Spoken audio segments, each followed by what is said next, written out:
जी sir बताइए। हाँ बात। आज की प्रेस वार्ता दो प्रयोजनों से रखी गई है। प्रथम कार्यवाही जो है वो साइबर अपराध के क्षेत्र में, जिसमें कि आप सभी को मैं साझा करना चाहूँगा।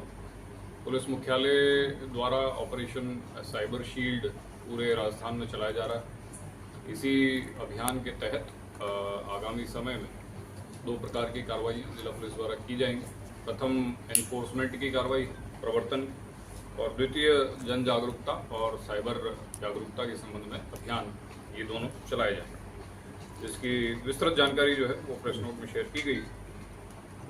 इसके अलावा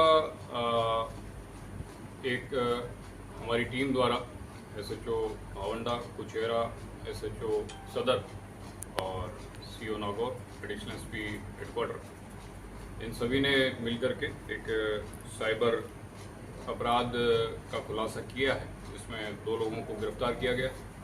ये लोग सोशल मीडिया अकाउंट्स को वेरीफाई करवाने, आईडी को अपग्रेड करवाने और रेटिंग्स देने की एवज में पैसे देने का झांसा देकर के साइबर अपराध करते थे। 1930 I4C का जो प्लेटफॉर्म है, प्रतिबिंब पोर्टल और समन्वय पोर्टल, इन पर इनकी शिकायत हमें प्राप्त हुई थी और इस शिकायत के आधार पर इस शिकायत को एफआईआर में कन्वर्ट किया गया।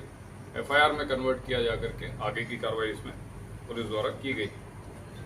ठगी में इस्तेमाल लिए जाने वाली डिवाइसेस इन लोगों से बरामद की गई है। तो दो लोगों को इसमें गिरफ्तार किया गया है, महिपाल और मनीष, जो कि कंकड़ाय नागौर के रहने वाले हैं। आगामी समय में समन्वय पोर्टल और I4C के अन्य जो विभिन्न पोर्टल्स हैं, उनका इस्तेमाल करते हुए साइबर अपराध के क्षेत्र में और प्रभावी कार्रवाइयाँ की जाएंगी, जो कि अभी फिलहाल पाइपलाइन में है। इसी के अलावा बाद में एक विशेष ऑपरेशन नीलकंठ, जो कि जिला स्तर पे अवैध मादक पदार्थों के विरुद्ध चलाया जाएगा।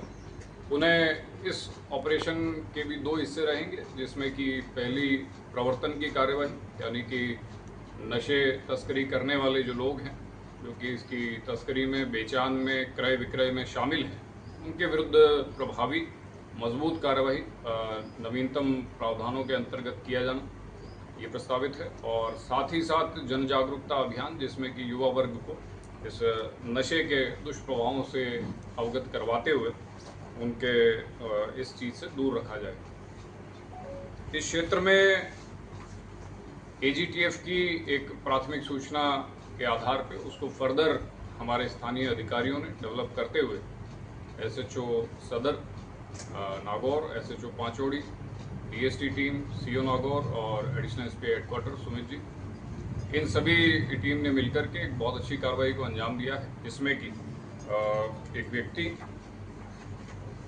श्रवण राम को गिरफ्तार किया गया है और इसके कब्जे से 1400 किलो से ज़्यादा जो है डोडा पोस्ट बरामद किया गया है। इस अवैध मादक पदार्थ डोडा पोस्ट की बाजार मूल्य लगभग 2 करोड़ रुपए से ज़्यादा है। फिलहाल इससे अनुसंधान और पूछताछ जारी है कि ये अवैध मादक पदार्थ कहाँ से तस्करी होकर के यहाँ तक पहुँचा है, कहाँ इसको क्रय विक्रय किया जाना था। साथ ही साथ हम इसके फाइनेंशियल रूट्स पर भी इन्वेस्टिगेट करेंगे कि इतनी बड़ी मात्रा में पैसा इनके पास कहाँ से आया और कहाँ इसका बेचान किया जाना था। ऑपरेशन नीलकंठ के अंतर्गत भी विभिन्न जो सूचनाएं हैं वो हमें प्राप्त हो रही हैं। हाल ही में जो हेल्पलाइन नंबर जारी किया गया था, उस पर भी विभिन्न जानकारियां प्राप्त हो रही है, जो कि अभी पाइपलाइन में है और आने वाले समय में हमारी सारी टीम जो है वो मिलकर के इस क्षेत्र में भी और बेहतर काम करने का प्रयास करें। देखिए, इस प्रकार के जो अकाउंट्स हैं, अगर एक साधारण भाषा में कहें तो अपना बैंक अकाउंट किराए पर दे देना, इसको टेक्निकल भाषा में म्यूल अकाउंट कहा जाता है। और म्यूल अकाउंट का जो होल्डर है वो भी साइबर अपराध में उतना ही भागी है जितना कि मूल अपराधी है। आप सभी के मार्फत, आप सभी के चैनल्स और प्लेटफॉर्म्स के माध्यम से मैं युवा वर्ग हो चाहे और कोई भी वर्ग हो, जो थोड़े पैसे के लालच में अपने बैंक अकाउंट को साइबर अपराधियों को किराए पर दे देते हैं, उनको सचेत करना चाहते हैं और जागरूक करना चाहते हैं कि इस प्रकार की गतिविधियों में शामिल न हो। हर चीज़ का एक इलेक्ट्रॉनिक ट्रेल सिस्टम में रहता है। म्यूल अकाउंट्स को मॉनिटर करने के संबंध में भी I4C Indian cyber crime coordination centre का प्लेटफॉर्म है, जिसके आधार से म्यूल अकाउंट्स की जानकारी हमें मिलती है और संबंधित बैंक से सामंजस्य स्थापित करके हम उन बैंक अकाउंट्स को फ्रीज भी करवाते हैं। तो ये सभी को सूचित और जागरूक करने की भी महती जिम्मेदारी हमारी और आपकी मिलीजुली है कि इस प्रकार से अपना बैंक अकाउंट किसी भी व्यक्ति को साइबर अपराध से जो जुड़ा हुआ है थोड़े पैसों के लालच में ना दें। यहाँ मिले हैं तो उसमें थोड़ा पोस्ट ये कहाँ से आया, तो कहाँ कब से ये सारा धंधा कर रहा था? देखिए, पूर्व का आपराधिक रिकॉर्ड में उसका एक मुकदमा मिला है जो भी NDPS का ही है, और मादक पदार्थ कहाँ से तस्करी होकर के आया है इतनी बड़ी मात्रा में और किस वाहन से आया है, पैसा कहाँ से प्रयोग हुआ है, इस सब के बारे में अनुसंधान और पूछताछ अभी जाएगी। सर कितने करोड़ का था हमारा? जैसा मैंने बताया, इसकी बाजार मूल्य लगभग 2 करोड़ रुपए से ज़्यादा है। कोतवाली, श्री बालाजी सदर, पांचोड़ी, खींवसर, ये ऐसे थाने हैं जहाँ पर मादक पदार्थ के बड़े तस्कर कह सकते हैं सिंडिकेट काम कर रहा है। उन पे लगाम लगाने के लिए पुलिस के पास क्या थ्योरी है, क्या रणनीति है? इस तरह के बेल्ट के अंदर इस तरह बड़ी मात्रा में पूरा एक चेन सिस्टम काम कर रहा है जो पश्चिमी राजस्थान तक लिंक है उसका। देखिए, जैसा मैंने बताया कि जिला स्तर पे ऑपरेशन नीलकंठ, कोई भी ऑपरेशन किसी भी क्षेत्र में जब हम चलाते हैं, ऑपरेशन का प्रयोजन ये होता है कि हमारी सारी ऊर्जा एक सब्जेक्ट विशेष पे चैनलाइज हो, उसके लिए हम विशेष रूप से प्रयास करें।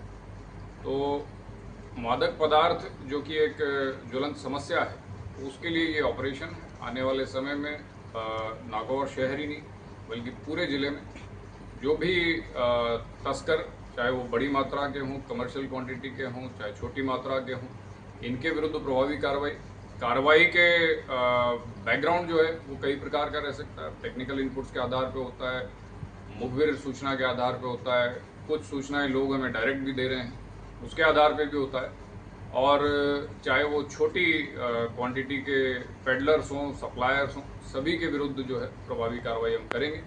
साथ ही साथ BNS में जो नवीनतम प्रावधान है नए कानून में, जैसा मैंने पहले भी बताया था, धारा 107 BNSS, जिसमें कि अवैध गतिविधियों से अर्जित संपत्ति उसको भी कुर्क करने के प्रावधान उसमें है। इन प्रावधानों का सही तरीके से सटीक उपयोग आने वाले समय में जिला पुलिस द्वारा किया जाएगा, न केवल मादक पदार्थ के तस्करों के विरुद्ध बल्कि तमाम प्रकार के अपराधियों के विरुद्ध जो कि गलत कार्यों से संपत्ति अर्जित करके और बड़ा एक साम्राज्य बना करके बैठे हुए। ये सर उससे पहले तस्कर भागे, लेकिन उसमें आज तक वो कार्रवाई नहीं है। जो तस्कर नामजद है या पुलिस उसमें दूजा सर वाले में हुई है, लेकिन जो चावंडिया क्षेत्र में था बड़ा जहाँ मात्रा में मिला था वो आज तक नहीं पकड़े हैं।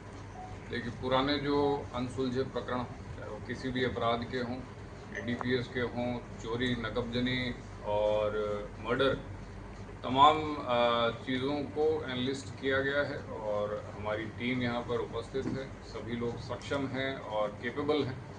तो जितने भी अनसुलझे प्रकरण हैं और तमाम डिफरेंट क्राइम्स के जो हैं उन पर हम लोग विशेष फोकस है हमारा, और कोई भी अपराध अनसुलझा न रहे इसके लिए हम लोग प्रयासरत हैं।